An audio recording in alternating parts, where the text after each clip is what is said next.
सभी भक्तों को जय माता की। आज ये 5वें नवरात्रि की कथा आपको सुना रही हूँ।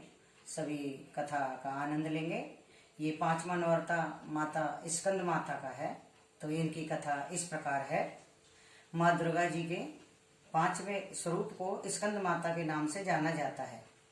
माता दुर्गा जी के 5वें स्वरूप को स्कंद माता के नाम से जाना जाता है।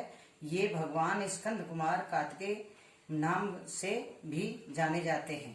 ये प्रसिद्ध देवासुर संग्राम में देवताओं के सेनापति बने थे। पुराणों में इन्हें कुमार और शक्तिधर कहकर इनकी महिमा का वर्णन किया गया है।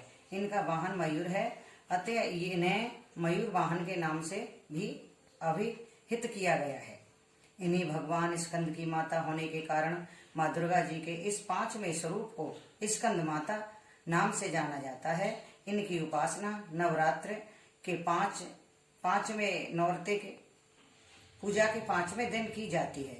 इस दिन साधक का मन विशुद्ध चक्र में अवस्थित होता है। इसके विग्रह में भगवान स्कंद जी बाल रूप में इनकी गोद में बैठे होते हैं। स्कंद माता त्रिस्वरूपिणी देवी की 4 भुजाएं हैं। ये दाहिनी तरफ की ऊपर वाली भुजा से भगवान स्कंद को गोद में पकड़े हुए हैं और दाहिनी तरफ की नीचे वाली भुजा जो ऊपर की ओर उठी हुई है उसमें कमल पुष्प हैं। बाईं तरफ की ऊपर वाली भुजा वर मुद्रा में तथा नीचे वाली भुजा जो ऊपर की ओर उठी है उसमें भी कमल पुष्प लिए हुए हैं। इनका वर्णन पूर्णतः शुभ्र है। ये कमल के आसन पर विराजमान रहती हैं। इसी कारण से इन्हें पद्मासना देवी भी कहा जाता है। सिंह भी इनका वाहन है।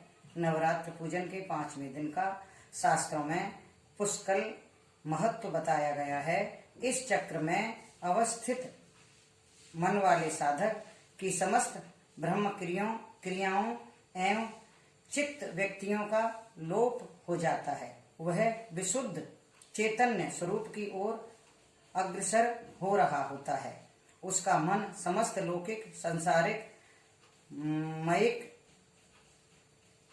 मयिक बंधनों से विमुक्त होकर पद्मासना माँ स्कंद माता के स्वरूप में पूर्णतः तल्लीन होता है।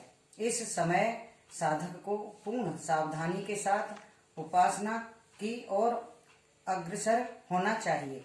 उसे अपनी समस्त ध्यान व्यक्तियों को एकाएक रखते हुए साधना के पथ पर आगे बढ़ना चाहिए।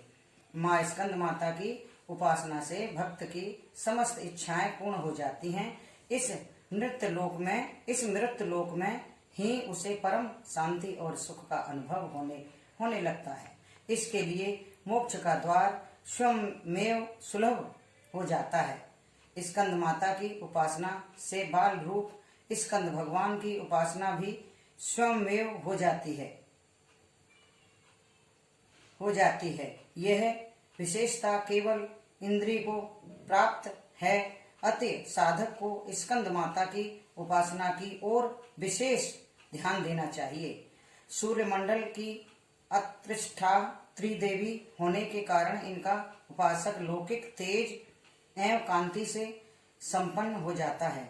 एक अलौकिक प्रभामंडल अदृश्य भाव से सदैव उसके चतुर्दिक पर प्राप्त रहता है। यह प्रभामंडल प्रतिक्षण उसके योग्य क्षेम का निर्वहन करता रहता है। अतः हमें एकाग्र भाव से मन को पवित्र रखकर माँ की शरण में आने का प्रयत्न करना चाहिए। इस घोर भवसागर के दुखों से मुक्ति पाकर मोक्ष का मार्ग सुलभ बनाने का इससे उत्पन्न उपाय दूसरा नहीं है। यह स्कंद माता की कहानी जो सुनते हैं पढ़ते हैं उनकी सभी मनोकामना पूरी होती हैं। बोल स्कंद माता की जय। बोल सच्चे दरबार की जय।